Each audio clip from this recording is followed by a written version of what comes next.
পহেলা বৈশাখ বাংলা নববর্ষের সূচনা কার হাতে? চাকরি পরীক্ষায় বারবার আসা গুরুত্বপূর্ণ ঐতিহাসিক তথ্য। বাংলা নববর্ষ বা পহেলা বৈশাখ চালু করেন সম্রাট আকবর। এটি চালু করা হয় মূলত খাজনা আদায়ের সুবিধার জন্য। হিজরি ও সৌর বছরের সমন্বয়ে বাংলা সায়ন প্রবর্তিত হয়। এটা এই প্রথা শুরু হয় মুঘল আমলে। বর্তমানে এটি বাঙালির অন্যতম প্রধান সাংস্কৃতিক উৎসব। প্রশ্ন: বাংলা নববর্ষের পহেলা বৈশাখ চালু করেন কে? উত্তর: সম্রাট আকবর। পহেলা বৈশাখ শুধু একটা দিন নয়, এটি বাঙালির ঐতিহ্য ও সংস্কৃতির প্রতিচ্ছবি।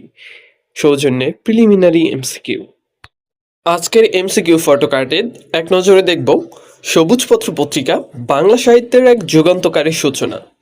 চাকরি পরীক্ষায় বারবার আসা গুরুত্বপূর্ণ সাহিত্য প্রশ্ন। সবুজপত্র পত্রিকা প্রথম প্রকাশিত হয় 1914 সালে। এটি সম্পাদনা করেন প্রমোদ চৌধুরী। চলিত ভাষার প্রসারে এই পত্রিকার ভূমিকা ছিল অত্যন্ত গুরুত্বপূর্ণ। এটি বাংলা সাহিত্যের আধুনিকতার সূচনা করে। অনেক খ্যাতনামা লেখক এই পত্রিকায় লিখেছেন।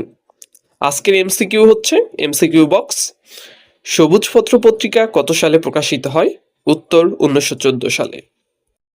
ইনসাইড বক্স: বাংলা সাহিত্যের আধুনিক রূপ গঠনে সবুজপত্র এক অনন্য মাইলফলক।